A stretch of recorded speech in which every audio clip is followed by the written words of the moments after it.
podemos empezar. Bueno, Listo, como decía, claro que sí. somos muy pocos del grupo y lamentablemente por cuestiones de trabajo no están todos, pero seguro que te van a ver en la grabación, porque como es un grupo pequeñito y todos estamos bien sintonizados, la verdad. Somos como 10 o 12 súper sintonizados. Y otros se van a integrar en algún momentito al llegar a su casa, no van a ser, como ya ves, no somos muchos, pero la idea es que, como dices, somos interdisciplinarios e interinstitucional, pues con la idea de contribuir para establecer un análisis de gestión de riesgo y en este caso, pues conocer las experiencias y del patrimonio que se tiene en otros lados, en arte rupestre, para también aprender y establecer esos lazos para el futuro, ¿no? Porque al final compartimos una riqueza cultural. Yo quisiera que los compañeros, antes de que Diego empiece su presentación, nos fuéramos presentando. A Diego lo conocí por las redes. Personalmente no lo conozco. O sea, yo fui viendo su trabajo en las redes, me metí en Facebook, en su red de Rupestre Web, empecé a ver sus documentos y me gustó el trabajo que estaba haciendo. Por eso es que lo fui contactando. Las redes ahora nos ayudan muchísimo, ¿no? Para establecer esas alianzas.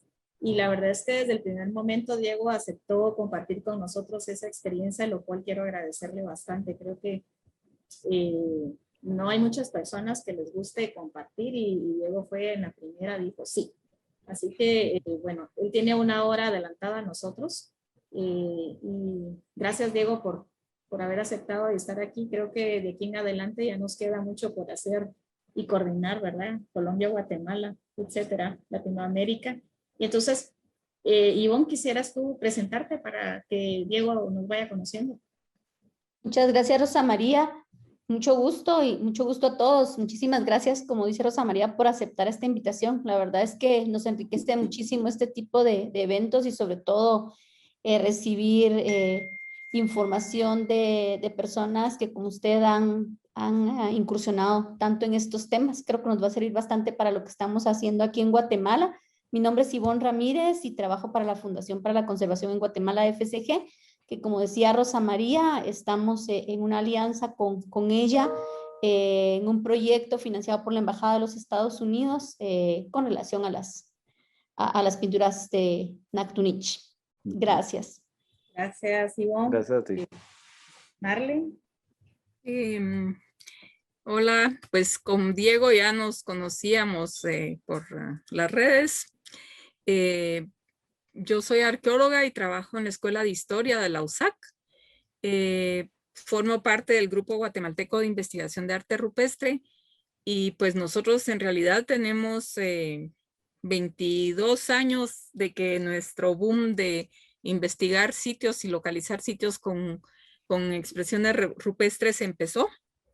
O sea, no obstante que ya estaban Nactunich, que estaban las cuevas en Alta Verapaz, Bombilpec y otras cuevas con expresiones rupestres, en el resto del territorio guatemalteco, pues nos hemos dado cuenta que también había, y también lo que hablábamos hace un momento, pues nos preocupa el avance urbano, o sea, el crecimiento urbano que está transformando el paisaje. No solo es conservar digamos, el lugar donde está plasmado la expresión rupestre, sino también el entorno.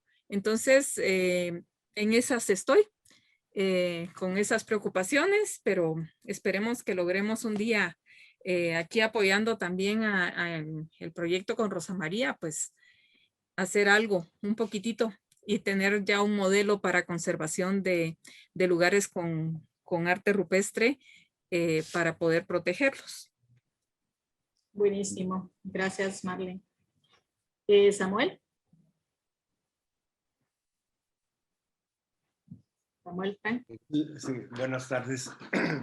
Perdón, mi nombre es Samuel Franco y soy director del Centro de Rescate Cultural, que es un proyecto que ahorita está en una fase piloto, pero llevamos ya varios años en el camino, que es como un hospital de la cultura.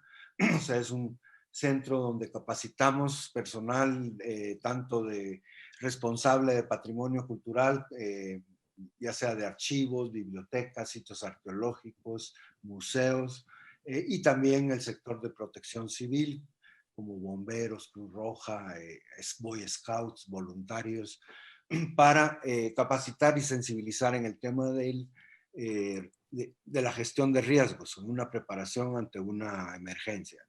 Entonces, mi interés en este arte rupestre, en este tema, honestamente es un tema nuevo para mí.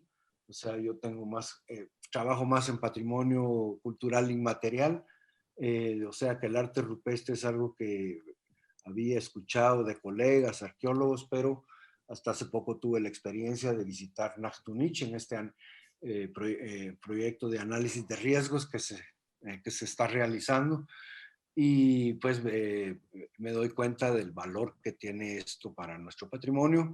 Entonces, pues es importante como para mí aprender de ustedes que son expertos en el tema sobre este tipo de patrimonio para ver qué se puede gestionar para su conservación, ya sea a nivel nacional o con cooperantes internacionales. Así que ese es mi rol en esta sesión de hoy. Gracias, Samuel. Y bienvenido. Realmente sí fue una gran experiencia esos días en Nachtunich. María Fernanda. Muy buenas tardes a todos. Mucho gusto para el ponente. Mi nombre es María Fernanda Castellanos. Yo tengo a mi cargo el sector cultura de la Oficina de UNESCO en Guatemala, y definitivamente pues nuestro compromiso siempre está en promover, en divulgar, en aportar todo lo que se pueda para la conservación, protección y promoción de los sitios patrimoniales, los sitios de patrimonio mundial, incluidos los sitios que se encuentran en la lista indicativa, como es el caso de Nachtunich, que pues nos encontramos actualmente apoyando la iniciativa que lleva adelante Rosa María en la conservación y en la gestión de riesgos del sitio. Entonces, pues encantada de estar aquí participando con ustedes y conociendo un poquito más de la gestión de sitios de arte rupestre que nos van a presentar hoy en Colombia, y así como la otra presentación que tuvimos también la oportunidad de participar. Así que mucho gusto y a la orden. Gracias. Muchas gracias, María Fernanda. Se acaba de integrar con nosotros Carlos Tosh. Diego, como yo te decía, también no me había presentado, ¿verdad? Soy Rosa María Chan, ya sabes, arqueóloga y también gestora de patrimonio mixto, profesora también universitaria, consultora independiente y bueno, como ya te había comentado, fundadora de la iniciativa Nachtunich. Y bueno, gestora cultural de todo un poco, creo, el ánimo y el deseo de aportar. Entonces, te dejo la palabra para que empieces con tu presentación. Bueno, muchas gracias y a todos pues por estar aquí presentes, a Rosa María por la invitación. Es un honor de verdad pues poder aportar de pronto con un granito de arena a los procesos que están adelantando y pues creo que todos estamos en esto.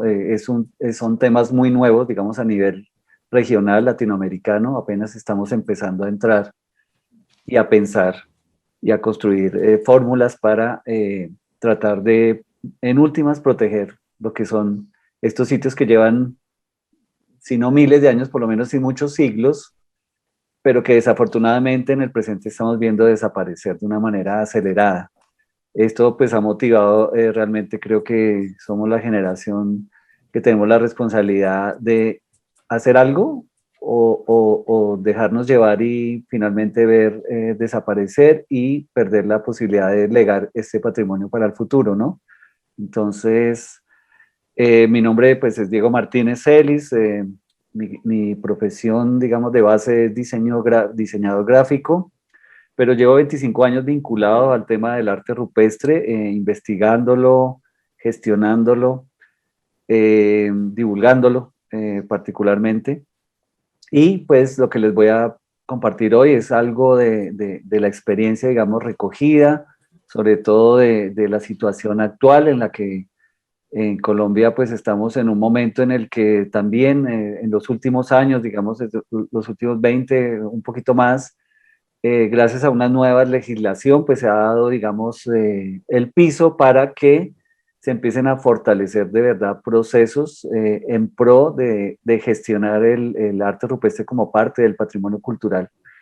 Y pues se ha podido hacer algo, digamos, yo soy independiente, no estoy adscrito de base tampoco a ninguna institución, pero he logrado hacer vinculaciones esporádicas también, pero digamos que han sido significativas con algunas de las instituciones que rigen este tipo de patrimonio en el país, como es el Instituto Colombiano de Antropología e Historia, ICANN. Especialmente con ellos hemos hecho sinergias y pues parte también de lo que les voy a mostrar es algo de la propuesta que hemos adelantado gracias también a esa colaboración.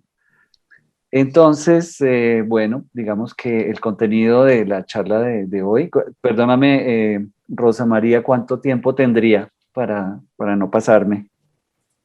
Si tienes una hora, Listo, bueno. ¿sí? ¿O estabas pensando en menos o más? No, perfecto, yo hablo, tú sabes que a veces uno en estos temas que le gustan a uno, se queda.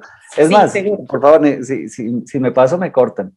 De acuerdo. Solo agregando con nosotros ahora Denis. Carlos Tosh dice que no tiene problemas con su micrófono y que bueno. presente y nos escucha bien. Perfecto. Y se ha agregado Denis Josué. Él es de la Coordinadora para la Reducción del Riesgo. Él es gestor de gestión de riesgo, pero ya está también empatinadísimo en el tema de patrimonio y se ha vinculado bien con nosotros. Bienvenido a usted también. ¿Están viendo bien la presentación? Sí. Sí. Bueno, esto básicamente tiene estos tres partes. Al principio, pues les voy a comentar un poquito de los conceptos. El concepto de sitio con arte rupestre, un poco también una introducción muy general a lo que entendemos por gestión patrimonial de estos sitios.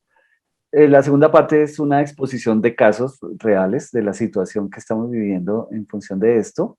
Y al final, pues, el espacio para comentarios o preguntas que ustedes tengan.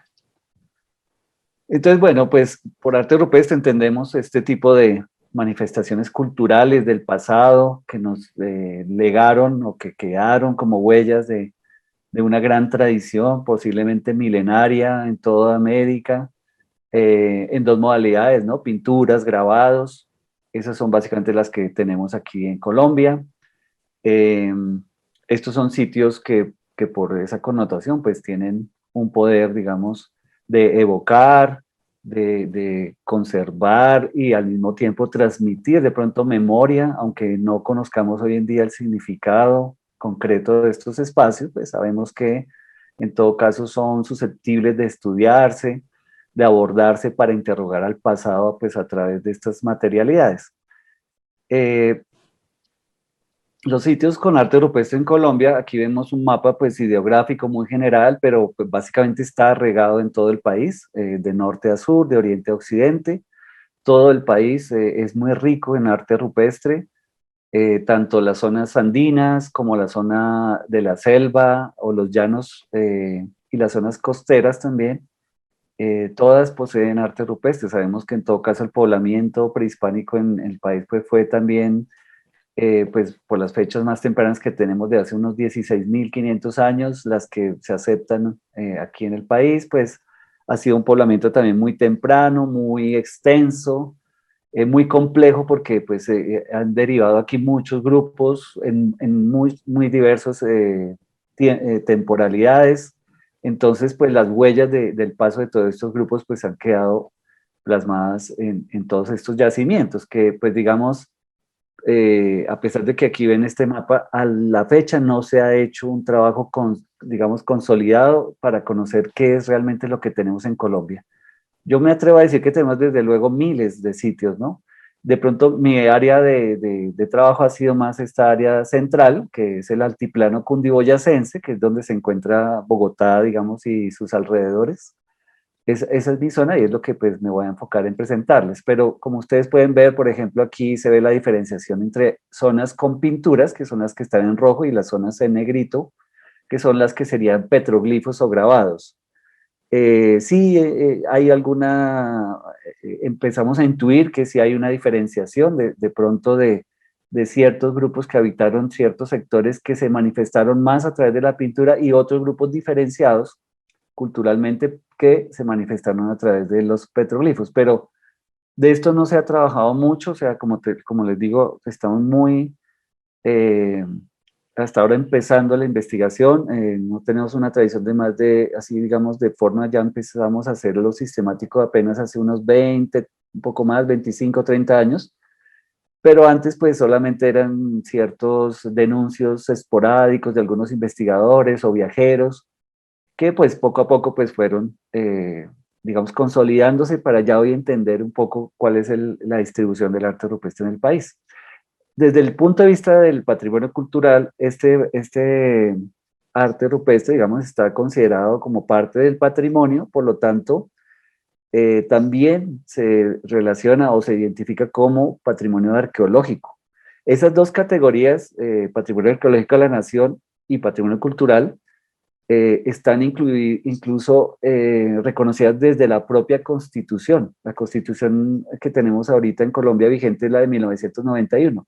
Y es interesante porque ahí en la propia Constitución, en unos dos artículos de ella, se hace mención específica al patrimonio arqueológico como un componente importante de la identidad, digamos, para la construcción de la identidad de la nación. Entonces, no sé cuántas constituciones en nuestro continente tengan esa explicitez, pero vale la pena pues mencionarlo porque automáticamente cualquier sitio que tenga un grabado o una pintura ya es considerado bien de interés cultural, que aquí es la categoría más alta que posee cualquier patrimonio, ¿no? Entonces no es necesario hacer un trabajo de declaratoria ni nada de eso, sino que automáticamente ya tienen esa categoría.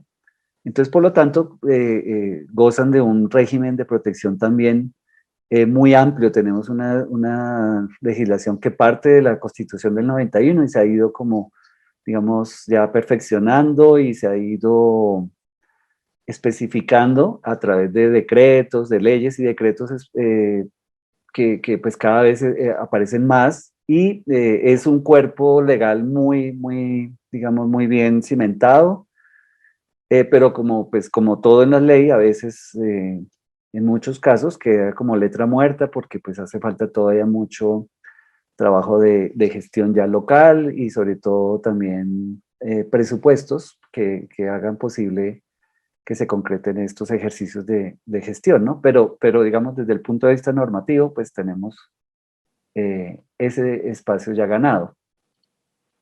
Ya para entender un poquito que vamos a hablar es de algo más amplio que el propio arte rupestre, que es lo que hemos acuñado como sitios con arte rupestre bajo la sigla SAR. Y pues en este caso, pues simplemente les muestro de qué se trata. Pues cuando una piedra en el paisaje, pues no dice mucho de pronto culturalmente, pero cuando está asignada, aparece así sea con un muy sutil rasgo de pintura o grabado, pues ya connota y ya empieza a tener una importancia a nivel simbólico, a nivel cultural y sobre todo pues a nivel patrimonial, pues que ya la ponen en otra dimensión. Esas pinturas o grabados, esos motivos independientes, la mayoría de las veces pues aparecen desde luego en un contexto más amplio que es el panel, ¿no? Muchas veces hacen agrupaciones y empezamos a ver que estos espacios pues son complejos porque además pues es evidente que tienen un emplazamiento rocoso que lo soporta, ¿no? Entonces ya todo ese conjunto, ahí vemos ya tres elementos, el motivo, el panel y ya el emplazamiento, pues son indivisibles. A su vez, hay un entorno próximo que pues le da, le da cobijo a estos elementos y que tampoco se puede disgregar, ¿no? Si lo vemos en una escala mucho más amplia, pues ya empezamos a entender que esto forma parte de los paisajes geográficos, pero también bióticos, ambientales y desde luego también culturales. desde el concepto del patrimonio cultural está la categoría de paisajes, que integran todos los elementos, tanto naturales como culturales, que te han transformado, digamos, la humanidad en su estar en estos espacios. Y entendemos también que el arte rupestre hace parte integral y es muy importante en la consolidación o en la comprensión también de esta categoría de paisaje cultural.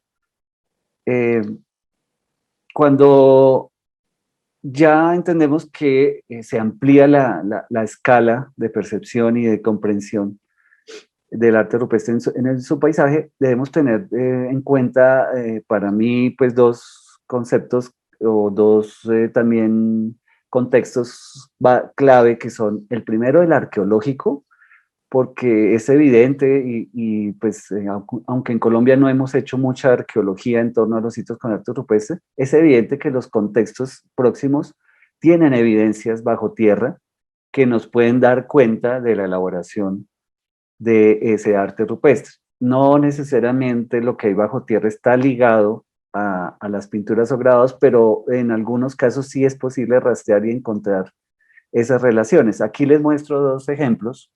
A la izquierda tenemos acá una excavación que se hizo cerca a Bogotá, donde pues al excavar el entorno encontramos que se encontraron más grabados, algunas piedras sueltas, pero también esto relacionado a un área doméstica, donde también pues hay restos de cerámica, algún resto de un fogón, etcétera, y esos son claves para poder entender el contexto propio del grabado, en este caso. Y a la derecha vemos un corte de un abrigo rocoso en Chiribiquete. Tal vez ustedes han escuchado que es pues uno de los sitios, unos descubrimientos recientes, pero de los sitios más grandes, inclusive parece ser que a nivel mundial, porque pues, aunque no se ha descubierto o más bien no se ha documentado todo, sí se intuye que es impresionante. Son cientos de metros, podría yo decir que casi que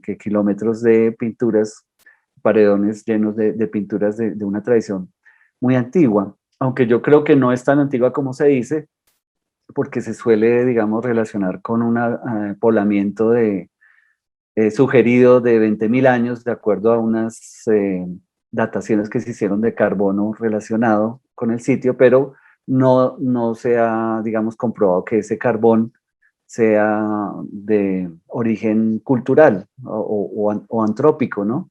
Eh, Se ha especulado mucho con eso, pero desde luego sí hay, digamos, un poblamiento, por lo menos para esta región de la Amazonía en Colombia, en la última investigación del año pasado, sí se hizo una adaptación de algunos elementos de semillas carbonizadas que, pues parece ser que fueron introducidas o modificadas por el hombre, de una antigüedad de 12.600 años.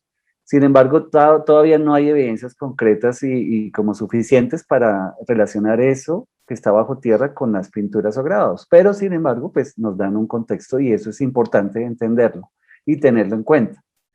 El otro es el contexto simbólico. El contexto simbólico, desde luego, ya es mucho más amplio porque implica la manera como los grupos humanos han venido concibiendo su espacio de vida, y han venido marcando ciertos hitos y que les dan como posicionamiento en su paisaje. Y ellos a su vez, pues a través de estos hitos, pues logran establecer algún tipo de territorialidad para identificarse, para también localizarse en el mundo, ¿no? Entonces aquí vemos este ejemplo que me parece muy bonito, es una piedra en un raudal de un río en la Amazonía, que es la piedra de Enji. Esta piedra pues pertenece, digamos, está involucrada al territorio de los indígenas tucano. Los tucano fueron investigados por Raigel Dolmatov y él logró rescatar algunos mitos asociados. En este caso, esta roca resulta que hace parte del centro del mundo, de su cosmogonía, porque alrededor de ella y sobre todo proyectado hacia el cielo, se relaciona con la posición de unas estrellas específicas que forman unas constelaciones y con las cuales se relacionan los diferentes clanes de este grupo indígena. Entonces la piedra es fundamental para su cultura. Y cuando entendemos esto, cuando entendemos que esa piedra posiblemente, aunque no la grabaron propiamente los tucanos actuales, sino que pudo ya tener varios siglos, en todo caso para ellos es significativa y está marcando toda una localización en su mundo, ¿no? Entonces vemos que el concepto de arte rupestre aquí pues se vuelve, inclusive llega hasta el cielo, digamos en ese sentido, trasciende nuestras territorialidades aquí terrestres y ya se proyecta para entender una cosmogonía mucho más amplia. Que si no tuviéramos a estos informantes, pues estaríamos perdidos y solamente estaríamos pensando en la propia roca, en caso, digamos, de tratar de construirle, digamos, un contexto para su significación. Pero gracias a estos mitos y que son ya del ámbito, digamos, inmaterial, como nos decía don Samuel, que trabajaba más ese campo, yo creo que el arte rupestre sí tiene un potencial como referente y materialización de unas tradiciones de carácter inmaterial que pues vale la pena explorar también para entender y poder espacializar lo que sería el sitio con arte rupestre, porque finalmente ese es el gran reto cuando gestionamos es saber hasta dónde va a llegar este concepto, ¿no? Espacialmente tenemos que definirlo a través de un polígono con un área específica y estos elementos, tanto el arqueológico como el simbólico, pues nos dan pie para poder llegar a establecer esa espacialidad. Entonces, en resumidas cuentas, trascendemos del arte rupestre como el grabado y la pintura propiamente al yacimiento, a la roca, a su subsuelo y también a todo el espacio que está englobado culturalmente finalmente en el sitio con arte rupestre, en esa sigla, ¿no? SAR. Este es finalmente como el esquema que resume este concepto, entonces vemos que pues además pues está involucrado con las dinámicas actuales, ahí vemos pues un camino, vemos que vive la gente, pasa por ahí, se relacionan, todo esto pues se entiende como parte de esa espacialidad de los sitios. Pero esto es, digamos, esto es digamos, la realidad ideal, pero esto sí es la realidad real, digo yo, que sería realmente estos sitios están viéndose afectados hoy en día por esas mismas dinámicas humanas, antrópicas que hemos venido ejerciendo desde pues, hace mucho tiempo, pero que se han acelerado en las últimas décadas, ¿no? Entonces ya lo que es el emplazamiento, el motivo, pues ya tiene graffiti, el emplazamiento pues ya está posiblemente dinamitado, hay explotación minera, ya hay deforestación, procesos de deforestación pues ya masivos, guaquería, que en Colombia es muy recurrente encontrar huecos frente a las piedras, huecos producto de guaquería de muchas décadas, de esa tradición donde siempre se vio que donde había una pintura, el imaginario se activaba para finalmente tratar de buscar ahí el tesoro que supuestamente estaba oculto, pero pues eso nunca pasó. Sin embargo, pues eso generó también parte de los deterioros. Las ampliaciones de los frentes urbanos, rurales, agrícolas, pues también han venido deteriorando todos estos espacios, ¿no? Esa es la problemática finalmente que vemos, es que esa idealización que tenemos, la posibilidad de conceptuar el arte rupestre como un sitio, se está viendo pues afectada por este tipo de deterioros y pérdidas de tanto del propio arte rupestre como de su contexto.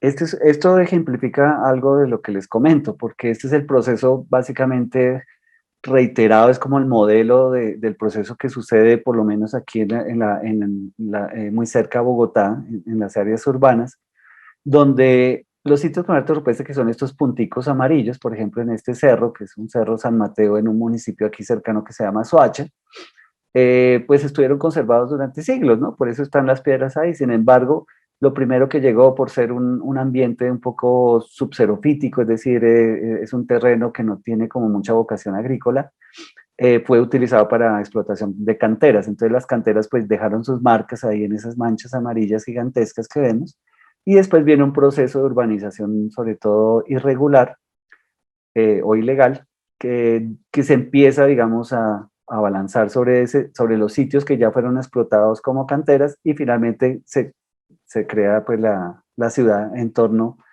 a los sitios, asfixiándolos como vemos ahí, y perdiendo pues desde luego todo el contexto y todo, digamos, la posibilidad también de proteger elementos bióticos y medioambientales que están íntimamente relacionados a ellos, ¿no?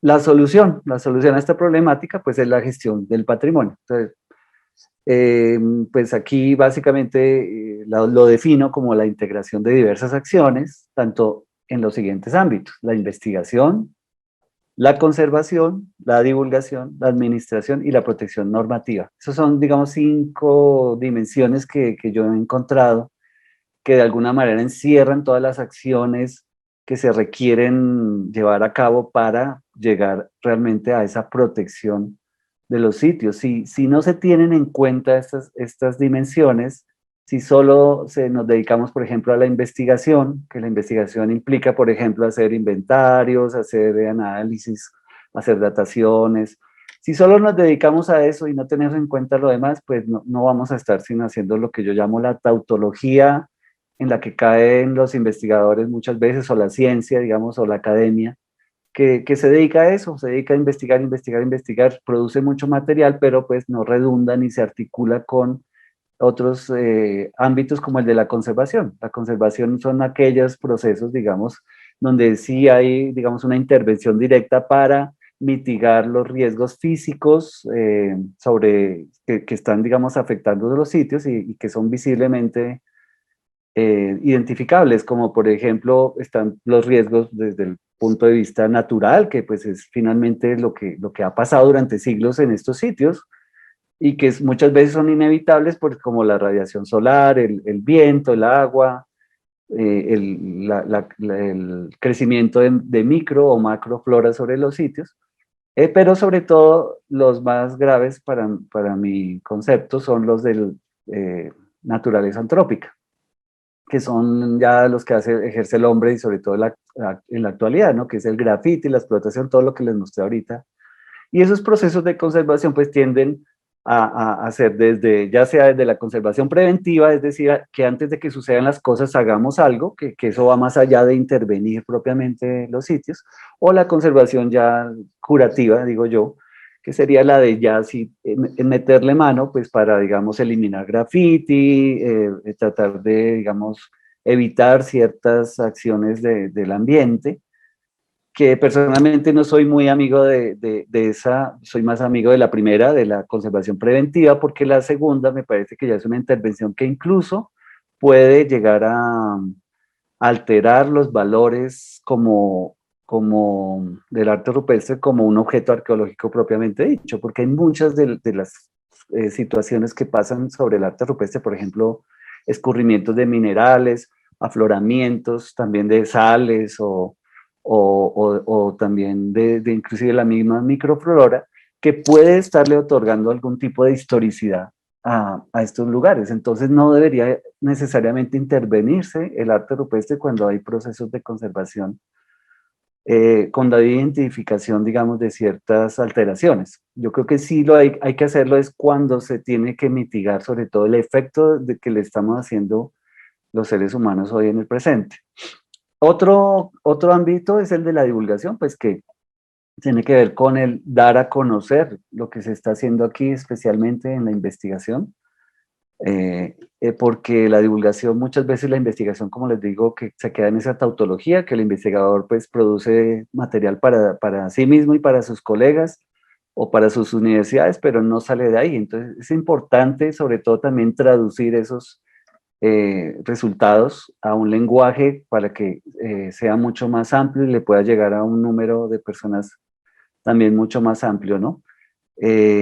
La administración es clave, porque un sitio con arte rupestre que no tenga una figura administrativa, una forma ahí sí propiamente, digamos, la gestión, a veces se entiende muchas veces como administración, pues también no se hace nada, no se hace nada si se investiga, se conserva, se divulga un sitio, pero si no tiene administración, pues finalmente va a quedar expuesto.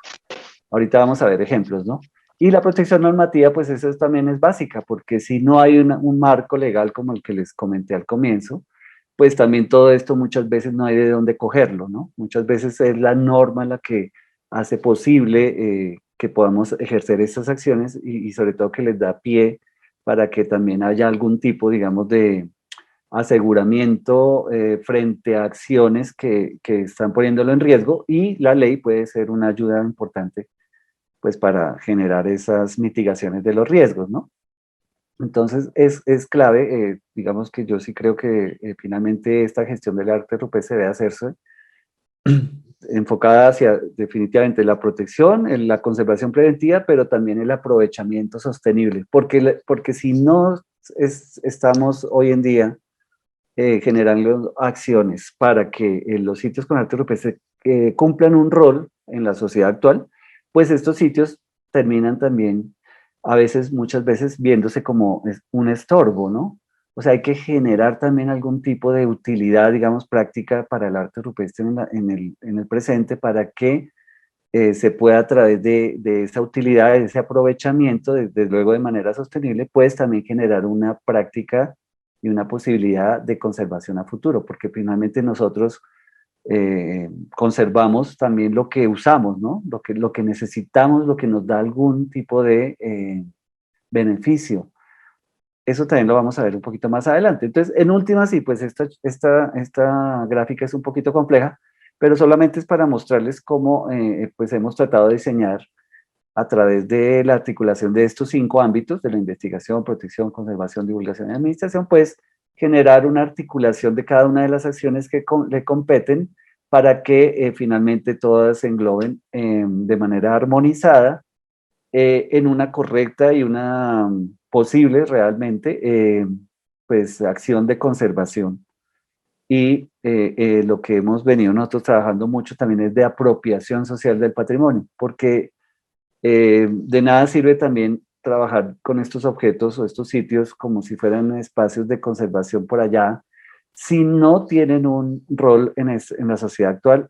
Y por eso es importante siempre pensar en que estos sitios deben ser apropiados, o digo yo, reapropiados, porque en el pasado posiblemente definitivamente tuvo que haber habido unas comunidades que le dieron significado y que les dieron valor, por lo tanto, y nosotros debemos también generar esos espacios y esas comunidades a través de acciones de apropiación social. Entonces aquí vuelvo a lo que les decía al comienzo. La base de esta gestión es conocer para valorar y para proteger. ¿A través de qué? De su uso mediante el aprovechamiento sostenible de los sitios.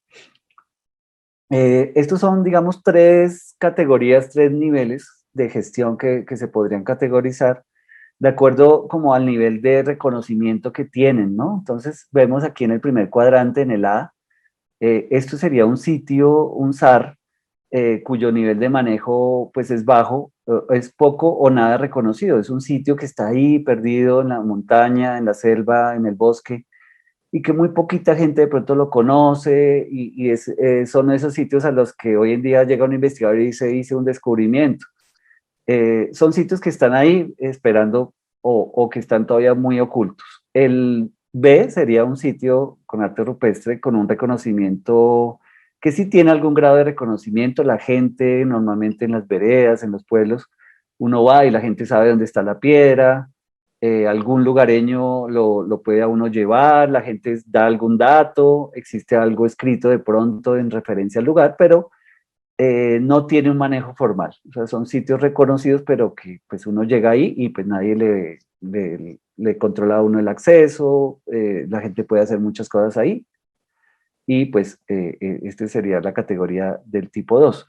Y el tipo 3 serían estos que están aquí en la gráfica como sitios con un manejo propiamente formal. Entonces son sitios donde ya se tiene un área definida en torno a él, donde se tiene un espacio para el acceso controlado, un espacio para de pronto atender al visitante, donde hay un camino de acceso, hay una señalización, se da algún tipo de información sobre el sitio, ¿no? Entonces estos ya serían los del tipo 3 que tienen algún grado ya pues de manejo.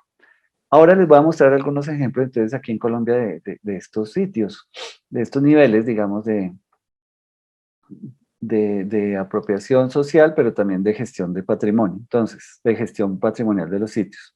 Esta es el mapa, digamos, de lo que es aquí la sabana de Bogotá. Bogotá, pues, está enclavada en medio de una sabana, aquí en la cordillera oriental, estamos a 2.600 metros aproximadamente, todo este gran altiplano pues es un área muy plana, pero tiene, pues como ustedes ven aquí, está rodeado pues de montañas y también algunas sierras que entran a lo que es la parte plana. Bogotá está aquí en este sector y alrededor pues de ellos ustedes ven más o menos de manera muy general también la distribución de sitios con arte rupestre, que como vemos acá, los puntos rojos son pinturas y los puntos negros son grabados o petroglifos. Sí hay una diferenciación, parece ser que estamos en un área de confluencia de dos grandes tradiciones, la del grabado y la pintura, que parecen corresponder también a dos grupos diferenciados que habitaron por lo menos hasta el siglo XVI, que son los muiscas, que habitaron la sabana de Bogotá, y los panches, que habitaron las vertientes que están montañosas aquí, que ya son tierras más bajas, ¿no? Más templadas o cálidas.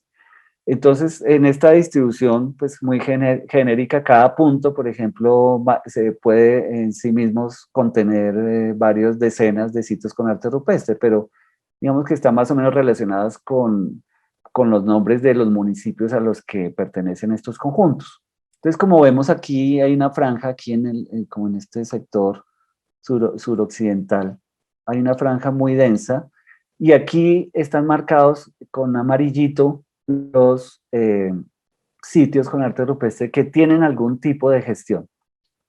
Entonces, ahorita les voy a mostrar los casos. En algunos casos son parques arqueológicos o sitios muy específicos que están de pronto abiertos o que tienen una vocación turística, pues para que se conozcan, ¿no?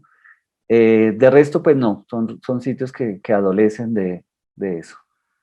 Entonces, veamos un poquito ya los casos. Les voy a hablar aquí del Parque Arqueológico de Facatativá, que es el primero. Pues, les voy a nombrar un poquito a ver si de pronto Facatativá queda aquí. O sea, recordemos, perdón, aquí queda Bogotá. Facatativá más o menos está acá a unos 52 kilómetros de Bogotá, para que se hagan una idea como del área. Aquí vamos a ver otro parque que se llama Chivo Negro, las rocas de Uscan, Mosquera, el sector de Canoas, el Parque de la Poma, las piedras del Vínculo y un sector aquí en Usme, que Usme hoy en día sí ya es área metropolitana de Bogotá. Entonces, propiamente en Bogotá tenemos este sector que se llama Usme. Entonces ya pues veamos un poquito los casos particulares. Este es el principal sitio, digamos, porque históricamente es el que más tiene tradición. Tenemos un parque constituido hacia mediados de la década de los 50 del siglo pasado. Fue uno de los primeros parques arqueológicos en todo el país y pues es muy llamativo porque contiene unos 60 murales con arte rupestre. Entonces es un sector muy denso en ese sentido. Y pues hoy en día pues goza, digamos, de algún tipo de administración y tiene algo muy particular que se llama el PEMP. El PEMP es la figura de gestión, se llama Plan Especial de Manejo y Protección, que es la figura de gestión que se aplica para todos los BICs, o sea, para los bienes de interés cultural, para todos los patrimonios constituidos, digamos, por ejemplo, un casco urbano histórico, no sé, una colección de especial de un museo, etcétera, requieren hacerse este tipo de planes. Y este es el único parque arqueológico con arte rupestre que tiene una figura de PEMP en este momento en Colombia. Entonces, esa figura le ha otorgado, digamos, la posibilidad de que sí haya finalmente unas acciones muy específicas, desde luego goza de administración, goza, digamos, de abordaje desde la investigación, desde la divulgación, pues desde todos estos ámbitos que les comenté. Entonces, digamos que propiamente es un parque que ya está funcionando y que tiene pues buen prospecto porque pues ha venido ya consolidándose esa gestión. Sin embargo, no ha sido fácil. Este parque tuvo, por ejemplo, 30 años de manejo desafortunado, estuvo en manos de una institución ambiental aquí en el departamento, pero desafortunadamente fue usado como un parque de recreación activa. Se instalaron, digamos, se construyó un lago, se pusieron lanchas para que fueran la gente allá en los botes pues a divertirse. También era un sitio para hacer asados los fines de semana, entonces las rocas se deterioraron. Bueno, yo aquí no, tal vez no les traje ejemplos de eso, pues para que no se estresen tanto, Para que no nos asustemos tanto. Sí, sí, pero digamos que sí ha habido una intención en los últimos 10 años de recuperarlo, entonces se invirtió mucho en restauración, pues ha sido como el gran laboratorio de de los desaciertos y los aciertos en la gestión, es decir, aquí es donde se ha aprendido realmente qué era lo que no debía hacerse y qué es lo que debía hacerse para mitigarlo. Desafortunadamente eso ha costado muchos millones de pesos en resarcir las malas administraciones anteriores, pero ya pues hoy en día estamos como encaminados y se ha tomado ya conciencia. Y esta figura es clave, el PEMP, y les voy a mostrar al final un caso de un PEMP que estamos construyendo.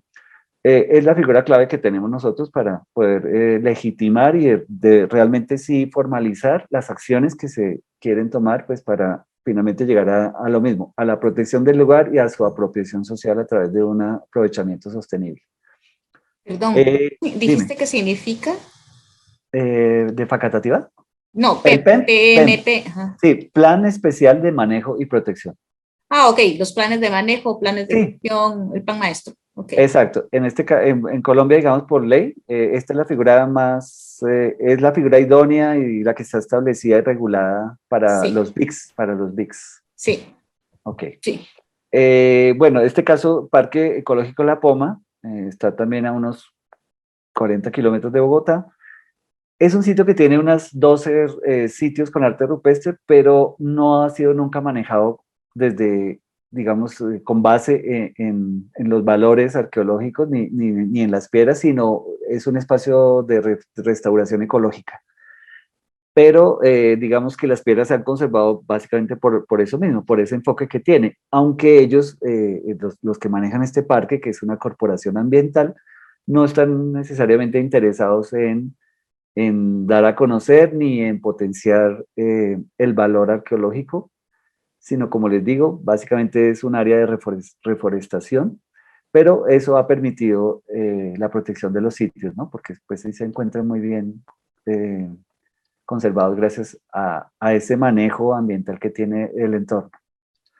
Esta es la cantera del vínculo, que es un proceso interesante porque es un proceso particular, es el único que conozco donde una empresa que extraía minerales decidió restaurar ecológicamente parte del área que ya había explotado y decidió salvar un sector con unas piedras y entonces le generaron también todo un paisajismo, digamos, ya habían hecho todo, habían roto ya todo pues el paisaje, pero volvieron otra vez como a establecer los niveles del suelo y reforestaron. Entonces hoy en día pues es un caso digamos excepcional porque la empresa minera decidió hacerlo y invirtió y pues hoy en día para ellos es su gran carta de presentación decir que están protegiendo el patrimonio arqueológico, ¿no? Cosa que suele a veces criticarse mucho, que es la incompatibilidad que tienen los sitios de explotación o las empresas o áreas de explotación minera que son incompatibles con la conservación del patrimonio. Pero en este caso, pues ellos decidieron sí meterle mano y es un buen ejemplo, digamos, de gestión también particular, porque pues esto no es una gestión gubernamental.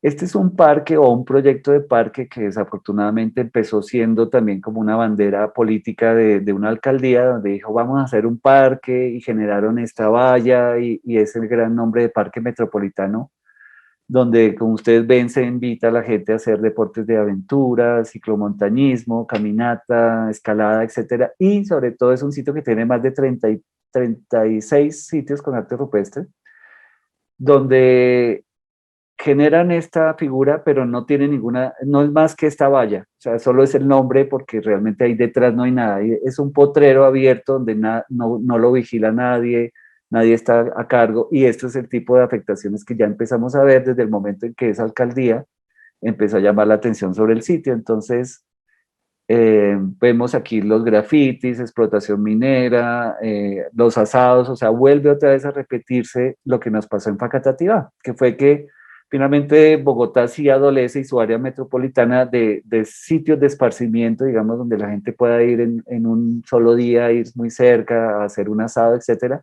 y aprovechan estos espacios que de alguna manera son públicos, pues para hacer estas actividades, pero finalmente pues no se está teniendo en cuenta el riesgo que está generando esta vocación sobre los sitios. Y aquí estamos viendo los efectos. Es terrible porque estos, como les digo, son sitios que han estado ahí pues siglos, ¿no? Yo le pongo 1000 años, digamos, o 500 mínimo. Y en los últimos 8 años, mire lo que, ya, en lo que vamos. Y todo porque la irresponsabilidad de una alcaldía, pues, que no tuvo en cuenta todo este proceso, toda esta significación, la valoración de los sitios, pues, generan desacertadas decisiones.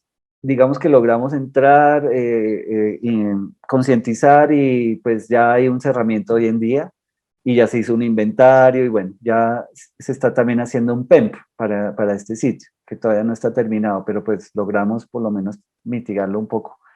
Este es otro sitio parecido al de Facatativá que les mostré al comienzo, donde también es un parque donde la gente acostumbra a ir a hacer asado, también está a cargo de una alcaldía, en este caso la de Boyacá, y vemos también, miren las afectaciones, esto es terrible, la gente haciendo el asado con la hornilla frente al mural con arte rupestre, o sea, esto no tiene presentación, y a mí me da mucha pena con ustedes mostrarles esto, pero es la realidad. También es un sitio con unos 15 sitios con arte rupestre, rocas que se han venido deteriorando en los últimos 20 años por estos manejos, y ha sido también muy difícil hacer caer en cuenta a las administraciones que deben parar eso, a pesar de que ya han recibido demandas y todo, pero pues también de pronto a veces la gente en búsqueda de esos espacios abiertos, pues no encuentra otros lugares y ya se han naturalizado como espacios de esparcimiento, y por eso siguen yendo y a veces se saltan las cercas que tienen, y el sitio pues también adolece de administración, no tiene ni siquiera pues un control mínimo de una entrada para mirar qué hacen los visitantes. Es un caso muy desafortunado. Este, por ejemplo, es un caso ya más formal, pero es de una transformación impresionante. Ustedes ven acá arriba, esta foto fue tomada más o menos en el año 2010 y esto es en la actualidad. Como ven, el sitio se transformó por un proyecto turístico de un hotel pues, rural de alta gama, es un spa, ahí tienen sauna y no sé qué, y eso lo instalaron en torno a las piedras pintadas. O sea, usaron las piedras como parte del paisajismo y parte de la valoración del sitio. Mire que ellos mismos se hacen llamar Rocas de Sinúa y tienen en su logo una de las pinturas de los motivos rupestres. Pero con esto alteraron el lugar como era originalmente, y para esto nunca hubo un permiso, esto también tiene muchas irregularidades, y pues es uno de los casos que hemos visto frente a nuestros ojos cómo se han alterado los lugares. Mire, esto también es en ese mismo lugar, acá vemos como por ejemplo decidieron hacer un paisajismo artificial y le metieron agua a una roca y le hicieron toda esta fuente, etcétera, etcétera. Es una piedra pues que tiene pinturas. Pues ellos lo han hecho en gran parte por ignorancia, pero pues a pesar de que se les dijo muchas veces que los sitios no deberían tocarse, pues ellos pues no vieron ningún problema en hacer estas obras, que ya de hoy en día pues son prácticamente irreversibles. Este es otro sitio, ya es un sitio que queda muy cerca a una carretera. Esta es una zona cálida aquí en Colombia, pero ustedes ven, el sitio se les ocurrió, esta es una de las rocas más antiguas que se han registrado en Colombia, digamos desde 1850 ya hay un registro de este sitio, pero desafortunadamente pues la roca empezó a llamar la atención también a una alcaldía y decidió hacerle toda esta intervención, decidió, no solo ustedes ven aquí una raya, un fragmento aquí como se ve cuál era el nivel original, o por lo menos del suelo en ese momento, ellos excavaron para hacer esta pequeña esplanada y poner estas contenciones de estos muros que contienen el suelo aquí a los lados, y esa techumbre. Son elementos que no le aportan nada al lugar, digamos que en teoría se hizo para acoger al visitante, pero pues hoy en día esto está en ruinas. Esta foto fue tomada hace unos años, pero hoy en día este techo está caído, pues todo este cemento, pues eso no sirvió de nada, es una zona muy caliente, y pues finalmente está en un deterioro terrible. La pregunta era, ¿para qué se hacía esto? ¿Cuál era el objeto? Nunca se pensó en las afectaciones que iba a tener un lugar que estuvo al sol y a la sombra, al sol pues y a la lluvia durante siglos, y de un momento a otro le ponen un techo y va a cambiar las condiciones del microambiente con el cual, digamos, se ha mantenido, y pues no sabemos qué tipo de afectaciones van a generar a futuro, ¿no? Porque el hecho de que haya ese sombrío ya constante, le va a implicar, por ejemplo, que crezca otro tipo de depósito ahí mineral o micro o macroflora, porque pues estos sitios también adolecen de cualquier administración y también pues desde luego de mantenimiento. Entonces fuera de eso le han pintado los grabados con color rojo, pues para que se vean más bonitos según la estética del lugar, ¿no? Entonces esas son afectaciones pues muy evidentes. Aquí por ejemplo a este petrolífero le generaron una casa alrededor para que pareciera como un museo.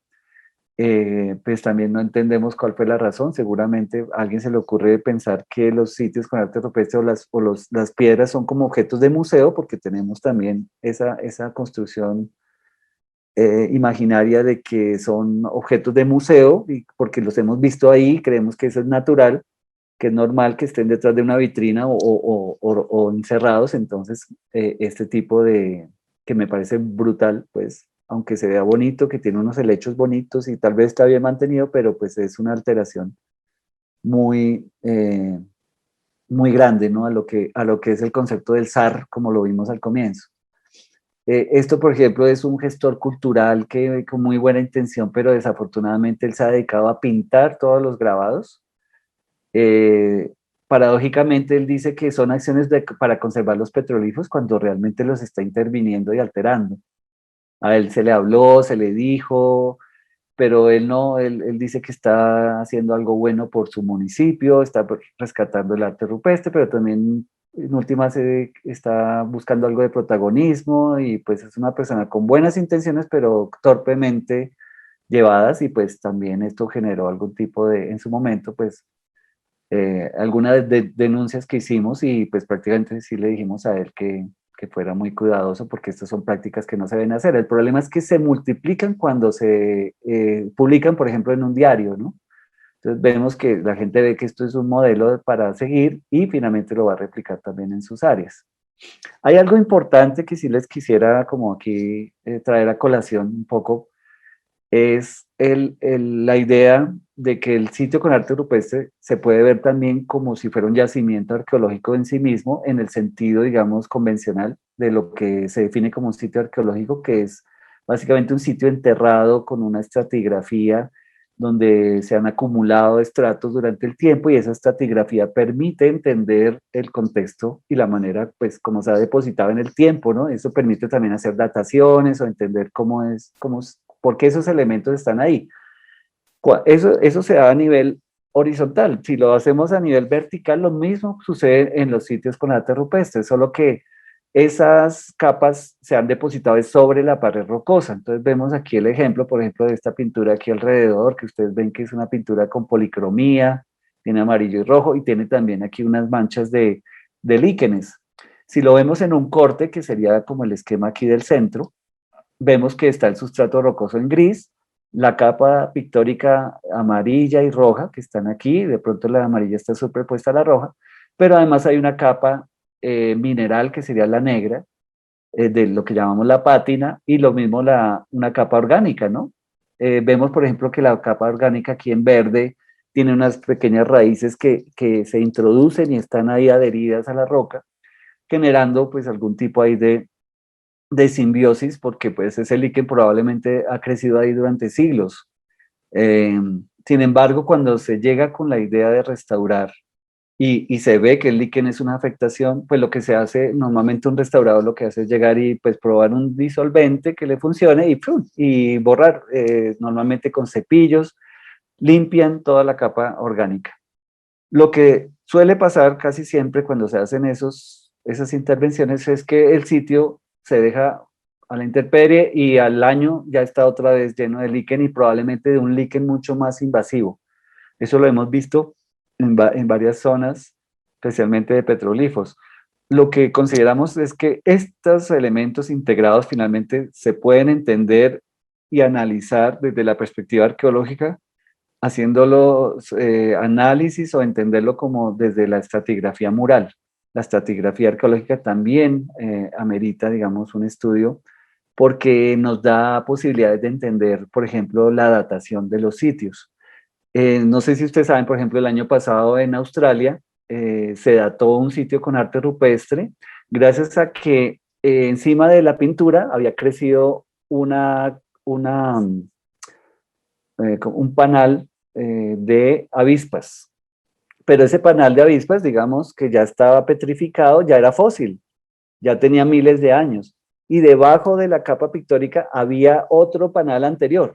Entonces se comparó, ya que se pudo datar lo que es el panal porque tiene elementos orgánicos, se pudo comparar al datar el anterior a la pintura y el posterior, y eso dio una relación para entender una cronología. Entonces se tuvo una datación porque también les comento, el arte rupestre es muy difícil de datar, a menos de que tenga carbón, se le pueden aplicar ciertas metodologías, pero si no lo tiene es muy difícil y básicamente lo que se data es esta capa, esta pátina o estos elementos agregados. Entonces, esto sí es un llamado muy urgente que yo suelo hacer, sobre todo cuando hay una visión de restauradores que tienden a que todo lo elemento que esté sobrepuesto a la pintura debe eliminarse porque supuestamente no la está afectando, ¿no? Y mi visión básicamente es que sí le está más bien es otorgando historicidad y desde luego potencial arqueológico. Entonces, por eso es que soy muy quisquilloso con este tipo de, digamos, de prácticas. Aquí vemos cómo algunos investigadores que descubrieron el frottage, que es una técnica de transcripción muy buena, de documentación de arte rupestre, es muy sencilla, es con una tela y con papel carbón, se hace una copia y va saliendo todo lo que está grabado de manera muy visible, como ustedes lo pueden ver aquí. El problema es que para hacer estos frotages muchas veces lo que hacen es limpiar la roca y dejarla completamente limpia. Aquí vemos el antes y el después, y para limpiarla pues le aplicaron disolventes, biocidas y cepillos. Salen con un frottage muy bonito, pero finalmente le generan una afectación irreversible a la piedra. Y además esta piedra, como la ven, por ejemplo, está expuesta a la intemperie y en un año va a estar otra vez llena de líquen y de pronto vuelven otra vez y la limpian y vuelven otra vez y se llena de líquen y cada vez que se elimina ese líquen pues va a generar unas micro disgregaciones de la superficie y pues estamos generando una afectación también muy grande a los sitios.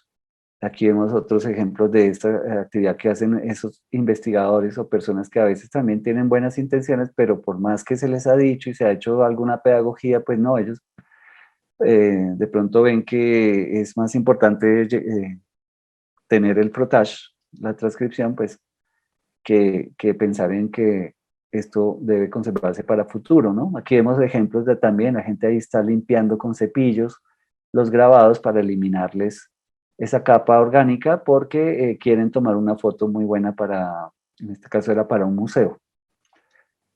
Aquí vemos un ejemplo, la misma roca a la izquierda y a la derecha, donde aquí la vemos antes, que tenía la capa como de esa capa negra, y aquí le han echado cepillo.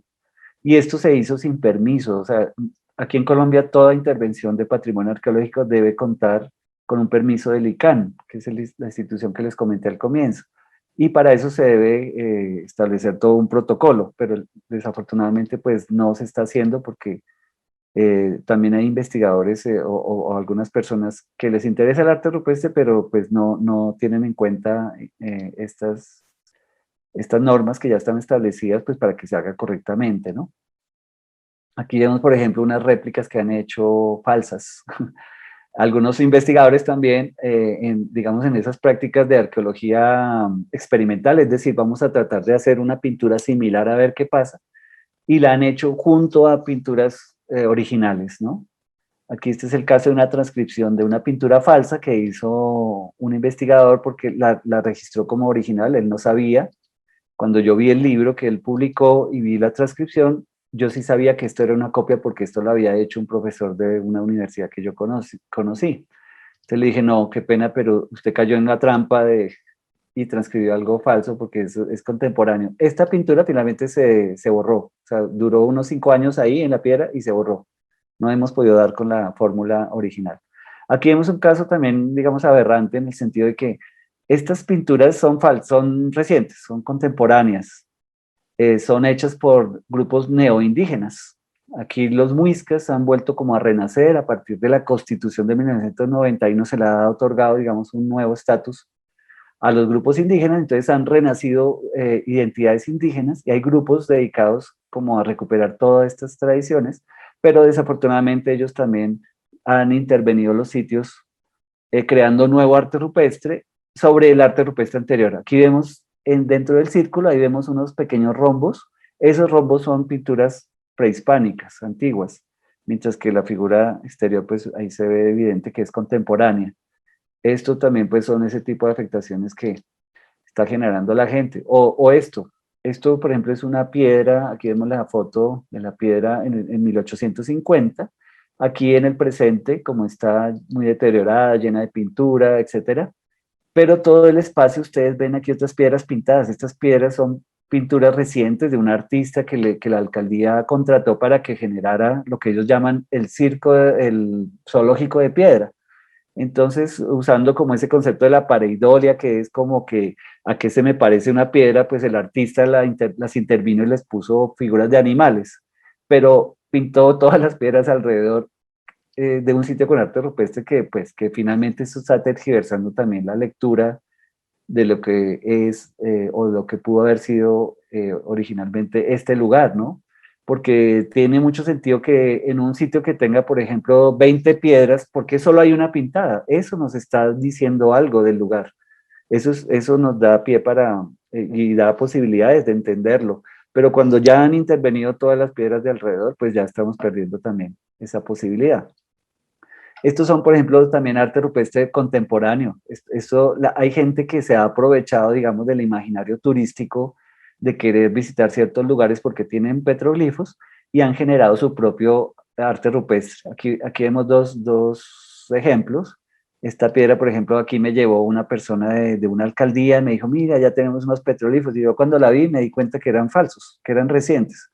Y corroboré la información con un amigo que había ido hace unos 10 años al lugar y no había encontrado ninguna piedra. Entonces, este es un petroglifo reciente y fue hecho, pues, básicamente para engañar a los turistas.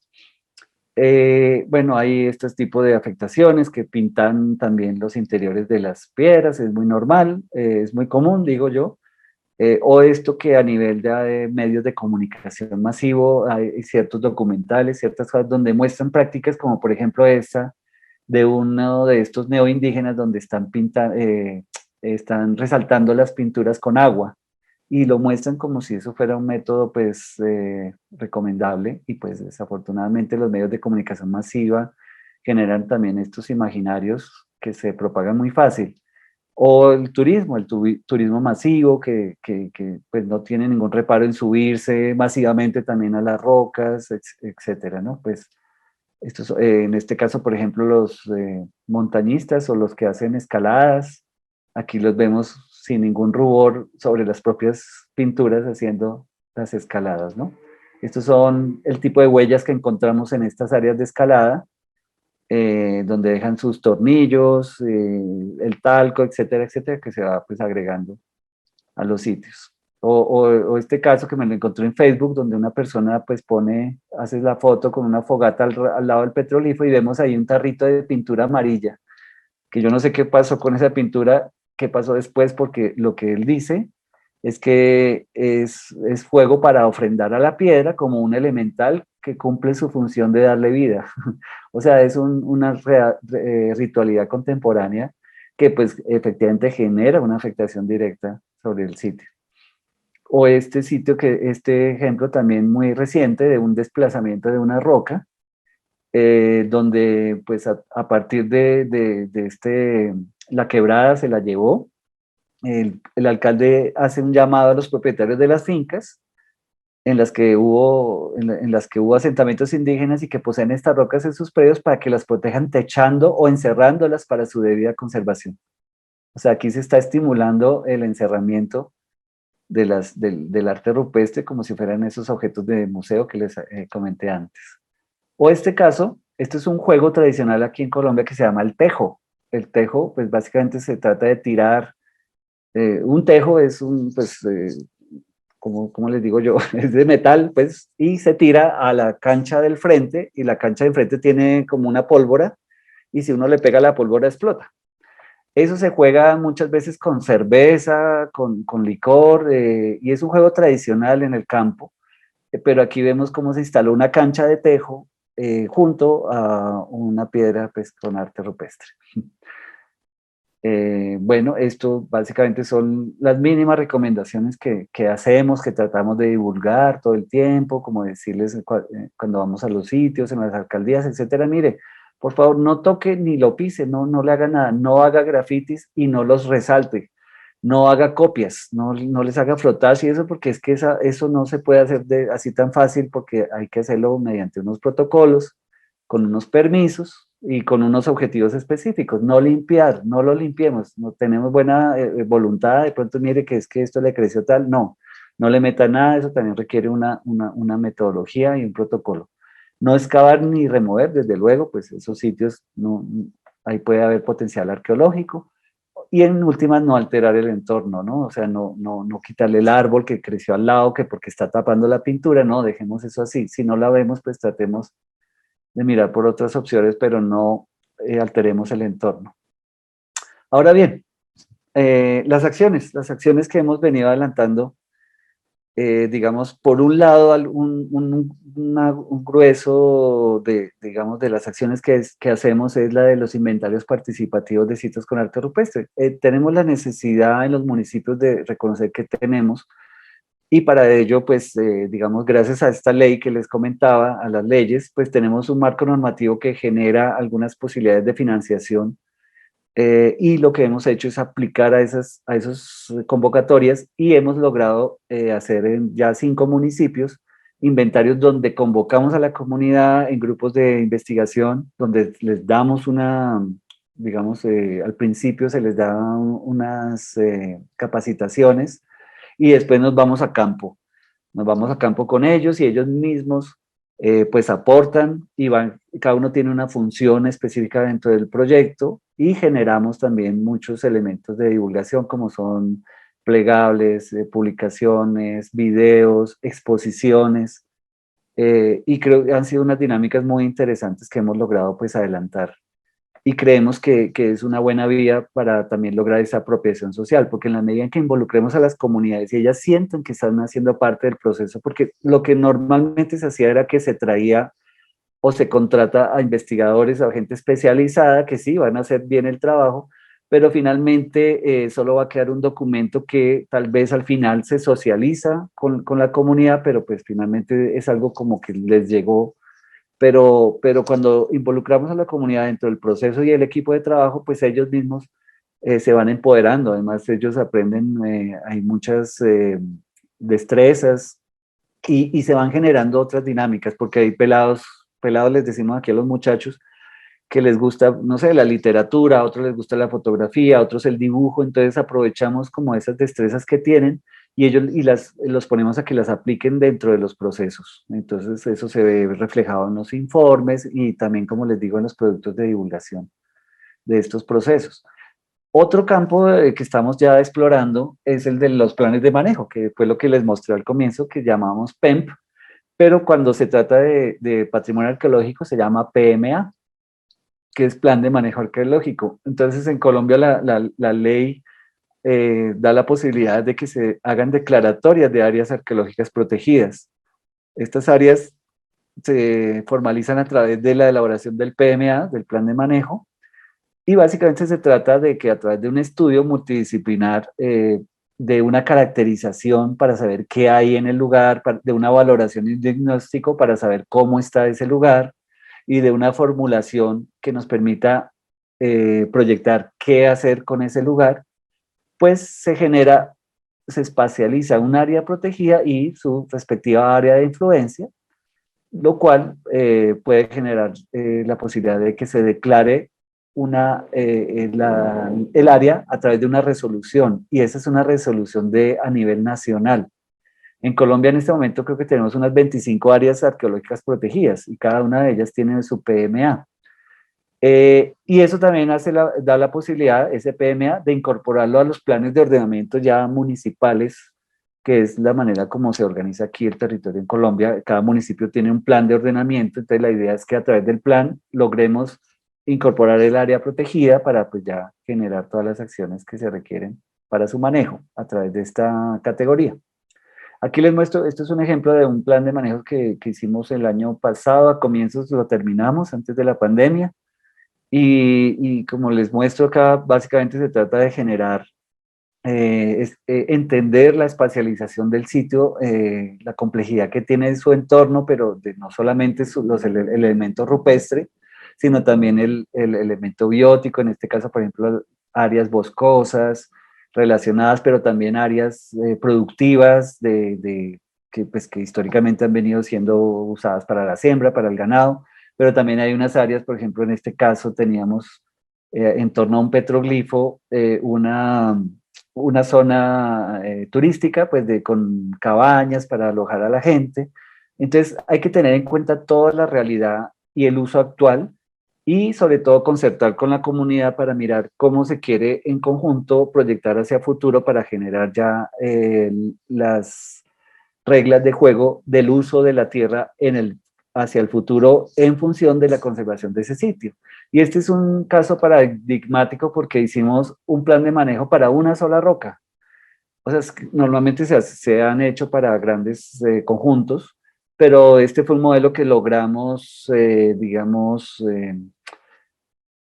probar gracias a que en ese municipio, que es el municipio de Huasca, solo tienen una piedra, es la única que existe, y es el único petroglifo grabado en medio de la sabana de Bogotá que toda tiene pintura.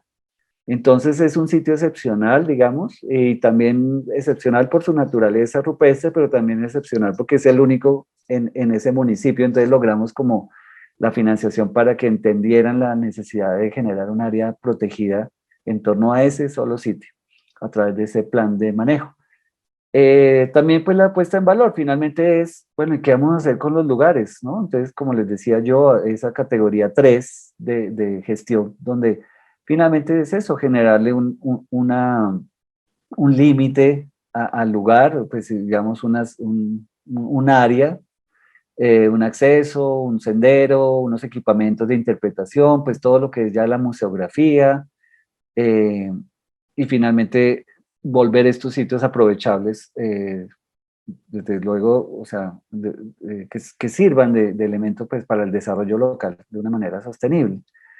Esto, por ejemplo, fue una de las propuestas que se hicieron para el plan de manejo de la piedra que les comentaba ahorita, que es generar una plataforma removible, que no sea muy invasiva desde el punto de vista que no genere no es necesario hacer una instalación muy compleja, pero que genere una plataforma para los visitantes al mismo tiempo que sea para que facilite la observación del petróleo, pero también para aislar y regular la manera como entra el visitante, y eso pues acompañado de sus cédulas o de sus paneles, ¿no?, de interpretación, pues que eso es lo que se hace en todo el mundo, pues aquí no estamos pues generando nada novedoso, pero sí por lo menos ya que se llegue a esto después de un estudio más complejo como es el plan de manejo, que no solo tiene en cuenta, como les decía yo, lo arqueológico, lo rupestre, sino lo arqueológico, lo biótico y sobre todo lo social y cultural, porque en estas áreas que, por ejemplo, que generamos acá,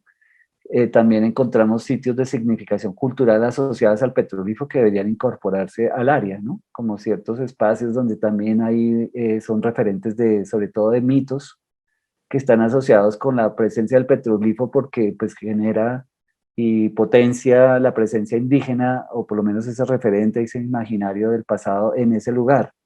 Entonces, por eso el área es tan grande en torno a él, y además porque también hay un potencial arqueológico relacionado bajo el subsuelo. Encontramos posiblemente un área de cementerio indígena. Entonces, pues, eso todo hay que tenerlo en cuenta.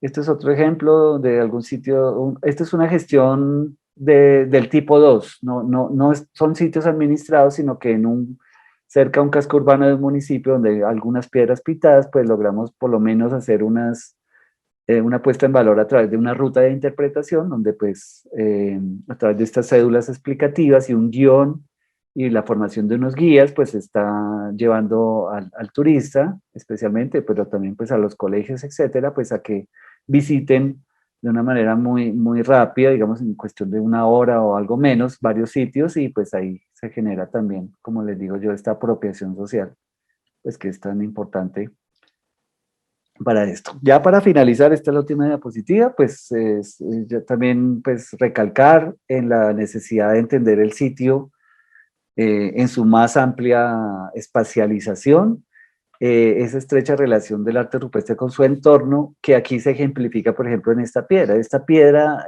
pues ahí se ve muy sencilla de pronto para lo que existe, pero para mí es muy excepcional porque es la única con una policromía que se ha encontrado aquí en la sabana de Bogotá. Y con un estudio que he hecho, pues, a otro nivel, he podido encontrar muchos otros casos, pero este es, digamos, el más evidente, y esto se da y es posible todavía ver un sitio con arte rupestre con policromía al exterior, porque el ambiente es particular. Resulta que esta es una zona muy seca en la sabana de Bogotá, que pues suele ser húmeda, pero esto es una isla como ambiental diferente, tiene su propio microclima, y parece que eso ha sido así durante siglos, tanto así que hay una especie endémica de una planta que solo ha crecido ahí, es decir, evolucionó en ese lugar. Y eso nos da pie para entender que este sitio se ha mantenido así, tanto bióticamente o ecológicamente como también cultural, en el caso del arte rupestre se han mantenido así, es porque se han conservado estos elementos durante siglos sin mayores modificaciones.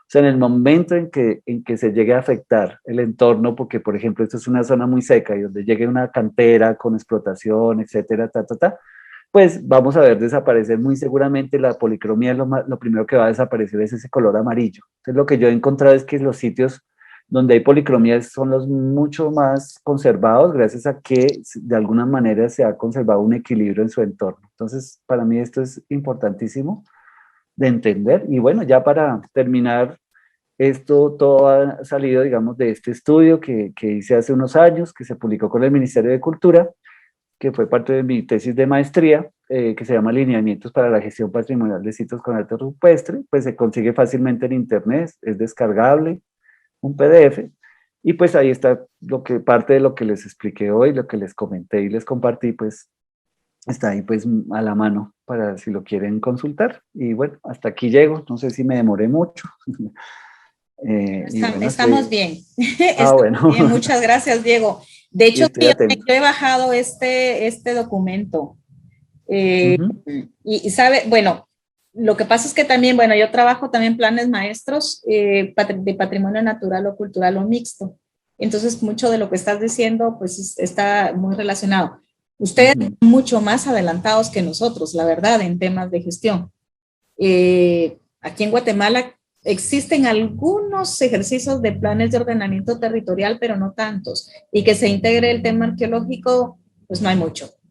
Y además, sí, también ven los sitios arqueológicos, como tú decías, de recreación o para el tema turístico, y no lo están viendo desde el punto de vista de la valoración del patrimonio, del tema cultural. Eso es muy poco. Y entonces sí, me parece que tenemos mucho en común. Bueno, hay muchas cosas que he estado viendo ahí, pero igual en Guatemala hay otros casos también que si los conocieras también te daría el dolor de cabeza. María Fernanda de UNESCO tuvo que salir porque se fue la luz en la ciudad de Guatemala y también le pasó eso a Ivonne, pero Ivonne creo que se conectó con su celular y a María Fernanda se le fue la carga del celular. Entonces lamenta mucho, pero agradece tu presentación. Samuel Franco también tuvo que salir porque tenía otra reunión. Así que estamos por acá, los que nos pudimos quedar, pero sí se fueron agregando, aparte de Carlos, que ya estaba con otra dirección aquí, también se agregó Josué Pérez, ya se había agregado, te había dicho, no sé si te querés presentar, de Denis, con cámara, y también nuestra compañera Dafne Madrid, ella es del Instituto de Antropología e Historia. Denis está comentando aquí que es interesante la presentación, que podemos ver que los problemas casi son los mismos, que es la intervención humana. Bueno, ese es el reto casi en todos lados, ¿verdad? Sí. Pues dejo a los compañeros. Josué, ya que pusiste tu video, ¿quieren comentar o preguntar a nuestro colega? ¿Qué tal? Buenas tardes a todos. Interesante presentación, información. Mucho gusto. Mi nombre es Denis Josué Pérez. Trabajo para la Secretaría Ejecutiva de CONRED. Creo que ahí es Protección Civil, me parece, en Colombia, a cargo de los desastres. Y vemos que no difiere mucho la situación, la intervención humana de manera que con fines de molestar en algunos casos, ¿verdad? Y otros, pues, las malas administraciones, que fueron uno de los temas que estuvimos viendo en el análisis de riesgo, ¿verdad? Que realmente las autoridades no colaboran en este aspecto, como no son proyectos que a ellos les dejan algún incentivo o algún beneficio directo, ¿verdad? Entonces no hacen nada por apoyar este tipo de acciones, ¿verdad? Entonces, sí, la presentación muy interesante, muy bonita los lugares y todo, ¿verdad? Pero sí requiere de un cuidado, de un rescate apropiado de personas que realmente valoren estas situaciones, ¿verdad? O este tipo de cultura que se tiene, pues, plasmada en este caso, pues, la cultura rupestre, ¿verdad? Gracias, Denis. Gracias, Denis. ¿Alguien más quisiera intervenir?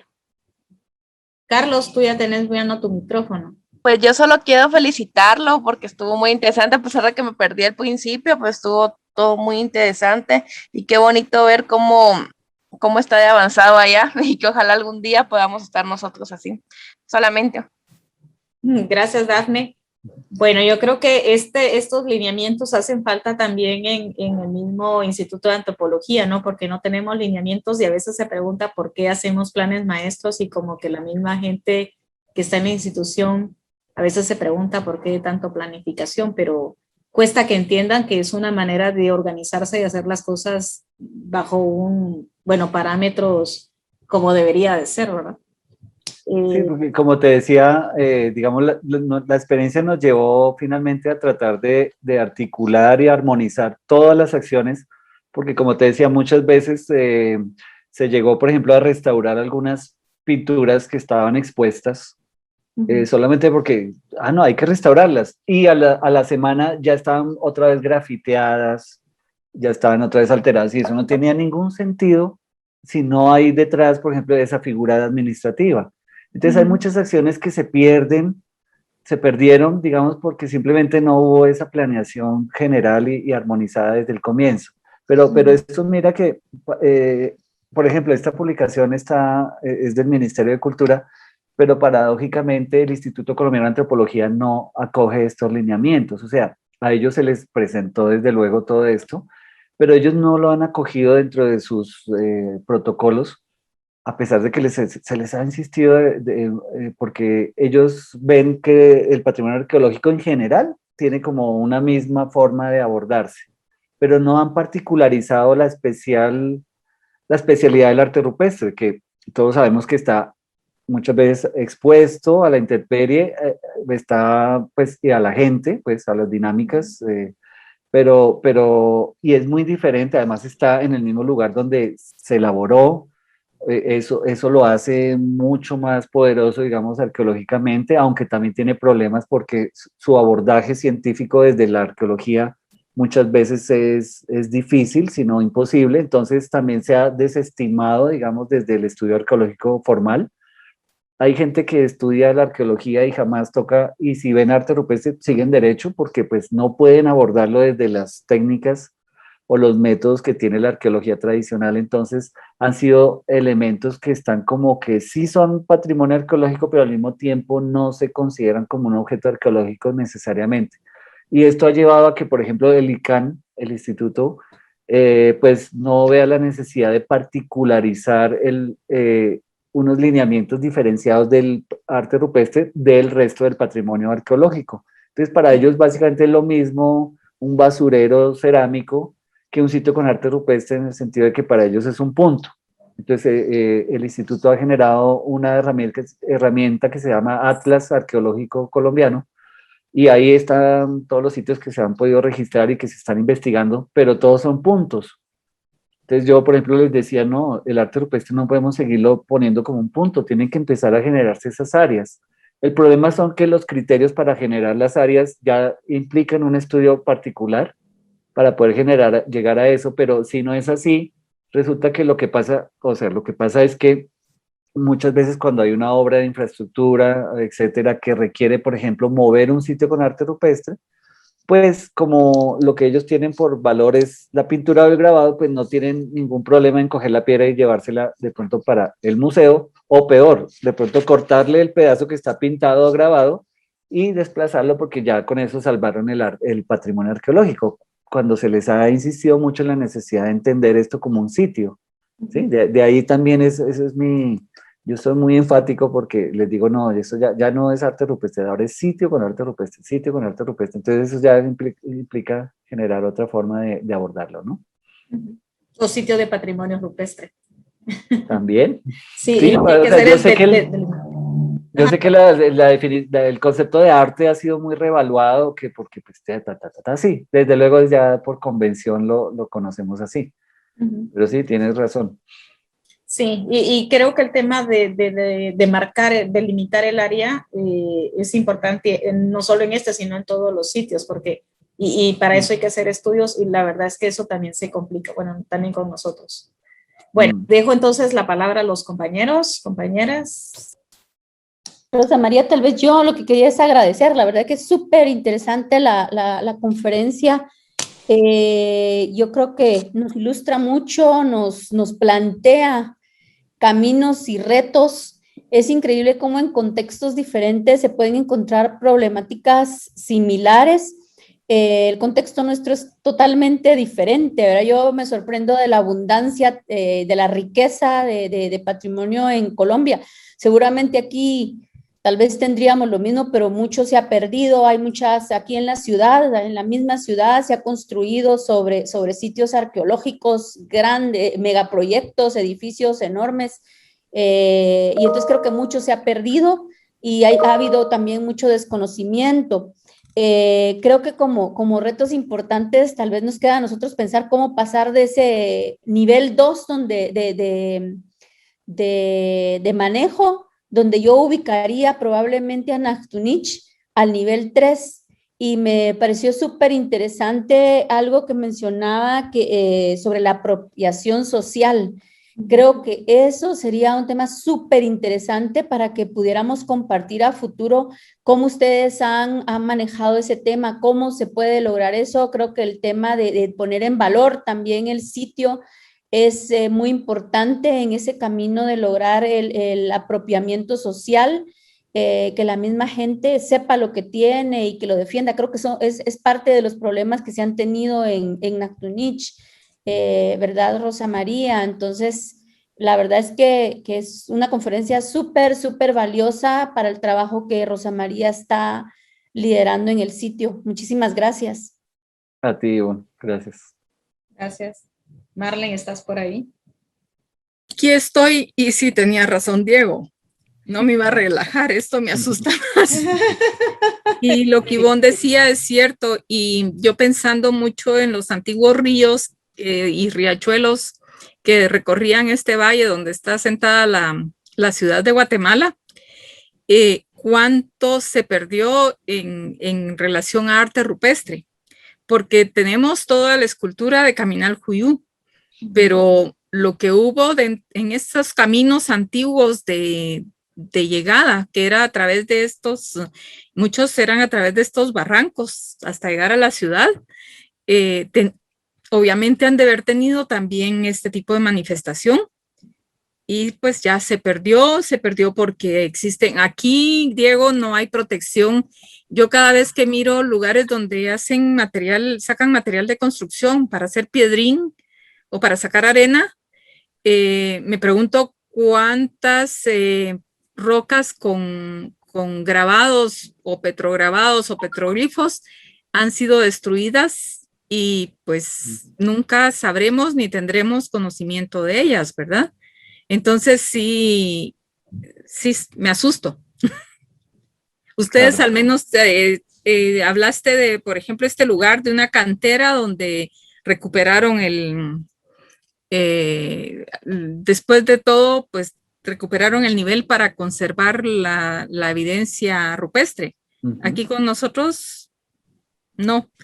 Hay un caso de una roca que se movió, que tenía pintura en Santiago Atitlán y la movieron hacia la orilla de un camino en la entrada de una nueva colonia que se construyó después de un desastre natural en Chucmuc.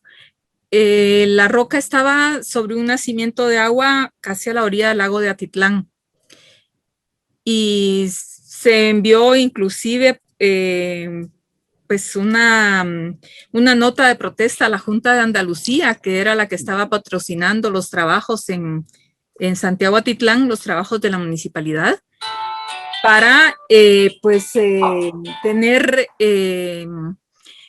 que ellos vieran que se estaba destruyendo un lugar con patrimonio, un lugar patrimonial, y era para construir una planta de tratamiento de aguas hervidas y además estaba un nacimiento de agua. No importó, movieron todo y la roca está abandonada ahí.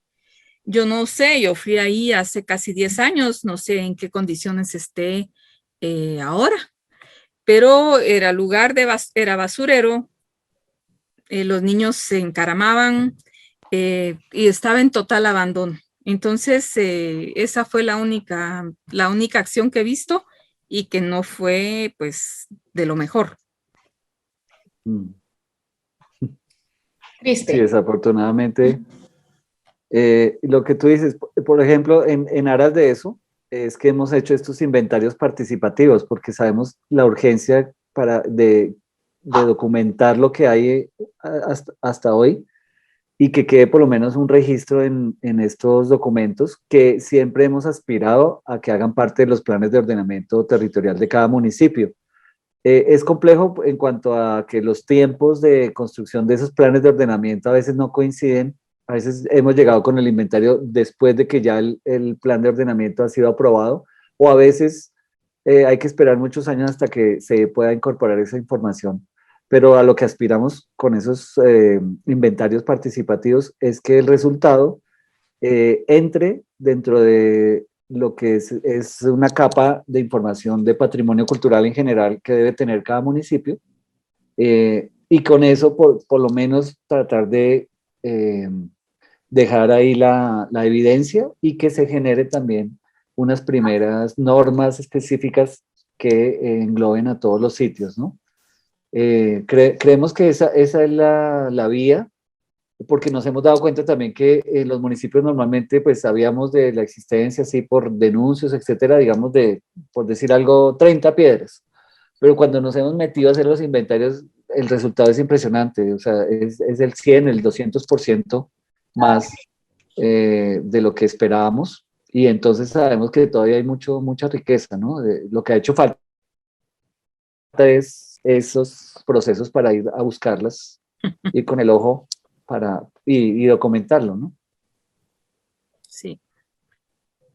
Bueno, aquí se tiene un proyecto del Atlas Arqueológico, pero lamentablemente no tiene los fondos asignados necesarios para poder continuar su trabajo, o sea, hacer los puntitos que tú decís, porque para un inventario primero pues sería de hacer identificar dónde están estos sitios y después deberíamos de entrar a hacer la demarcación, la delimitación, ¿no? De las áreas de cada sitio. Pero tenemos tantos sitios que no hay capacidad para poder hacerlo todo, ¿no? Y efectivamente para protegerlos hay que tener esa delimitación para saber hasta dónde llega, pero muchos de estos sitios acá son grandes. Entonces sí se necesita primero la investigación, entrar a los espacios de protección para desarrollar los planes de manejo y después la puesta en valor, que también debería de ir como parte de los planes de manejo. Pero estamos como en pañales y yo veo que ustedes van más adelantados. La verdad, muchos de los lineamientos que han ido haciendo como que se aplicarían también a nosotros. Carlos, ¿quisieras platicar tú? Hablar, mencionar algo. Carlos Tos. Gracias. Muy buenas tardes. Muy bonita la presentación y todo eso. Gracias por eso. Y me mudé de computadora. Ahora estoy usando la máquina de mi esposa. Igual como estaba presentando ahí, que la misma problemática, los problemas que tenemos. Yo soy sí, trabajo con mi gente. Igual los mismos problemas. Trabajo más en cuevas. Y el vandalismo es impresionante también en la zona donde trabajo y creo que tenemos casi los mismos problemas o estamos peor nosotros porque estamos trabajando donde nuestros ancestros dejaron mucha evidencia cultural. Ahora entiendo por qué las pinturas que tenemos nosotros entre las cuevas están totalmente escondidas hasta los rincones más profundos de las cuevas y también hemos encontrado muchas áreas restringidas o muros perimetrales, entonces que ahora el vandalismo lo ha destruido y se necesita mucho trabajo, concientización con la gente y gracias, muy buena presentación, ojalá que sigamos teniendo más presentaciones como esta y gracias a la doctora ahí por darnos la oportunidad en esto y agradecerle por la presentación muy bonita. Gracias, Carlos. Perfecto. Bueno, ¿alguien más quiere comentar? Nos quedamos pocos de los 10. Bueno, como decía, estamos grabando. Yo voy a dejar de grabar en un ratito y los voy a buscar a coordinar con la fundación en qué link subimos la presentación para que lo vean los compañeros y si Diego nos permite compartirlo también con el público, porque claro, la vez que tuvimos la de epigrafía de Nachtunich, se nos falló mucho el sistema, nos sacaba las redes, se nos iba la luz y entonces nos quedó entrecortado y tenemos que editarlo para poder compartirlo, pero sí hay mucho interés, ¿no? Aunque sea a veces mis entrecuras, como dice Diego, pero también hay, aunque son los guías de turismo, pues están tratando de buscar información más verídica para poder compartir, que también esto pues a ellos les ayuda, ¿no? Porque al final ellos utilizan la información que se va generando y sirve todo esto que se está compartiendo sirve también para ellos. Y para nosotros ha sido, Diego, ilustrado, porque mucho de lo que tú presentaste estamos viendo. Hoy en la mañana hablamos de la necesidad de hacer una campaña de educación en diferentes niveles, ¿no? Para poder lograr esa apropiación social de la que estás hablando, ¿no? Que necesitamos tan fuerte para poder conservar. Y ese es el reto en Nachtunich, porque está en riesgo, pero su riesgo viene desde el ámbito social. Entonces, para poder resolver y superar ese riesgo hay que trabajar esa parte social, que quiere decir el bienestar humano de la comunidad que está ahí. Así que muchísimas gracias. No sé si alguien quiere comentar algo para cerrar. ¿Estamos ahí? Sí, adelante. Carlos, ¿querías comentar algo? No, ya solo agradecer. Gracias por si hay una segunda, por favor, de la mañana porque tenía actividades, pero gracias. Sí, tenemos una siguiente, ya sería la tercera y sería con arte rupestre de las Antillas francesas, con Sebastián Perrot-Minot. Pero Sebastián anda en Europa, ¿no? Está en Francia, sería su regreso, que cuando regrese va a estar siempre en Martinica, entonces nos va a hablar desde Martinica. Ya. Ajá. Y bueno, gracias. Realmente ya van 2 conferencias muy buenas para hacernos conciencia y conocer más procesos para trabajar el arte rupestre y protegerlo sobre todo. Así que felicitaciones, Rosa María. Y Diego, felicitaciones por el trabajo que haces en tu país y que nosotros estamos tomando como guía también. Entonces eso es fundamental. Estás dejando huella. Huella rupestre. Y la humanidad te lo va a reconocer.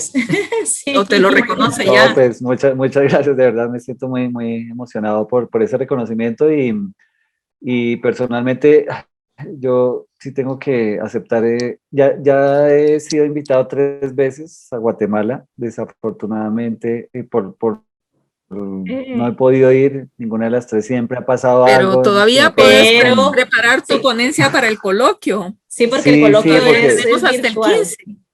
Este año ¿va a ser virtual? Sí. Ah, bueno. Sí. Voy a estar atento, así sea virtual.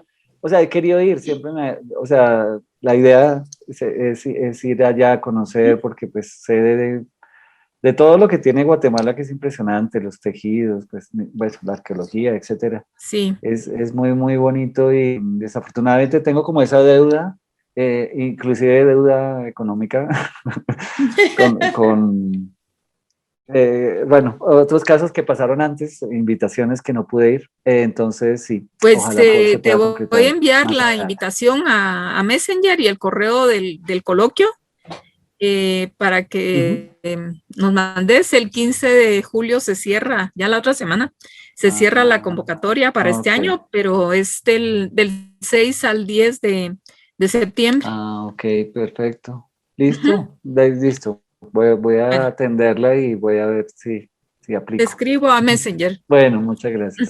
Perfecto. Vale. Bueno, compañeros, compañeras. Listo, muchas gracias a todos. Gracias, Diego, y seguimos comunicándonos. Vale, claro que sí. Ahí estoy atento. Estamos en Un abrazo. contacto. Gracias, feliz tarde. Se cuidan.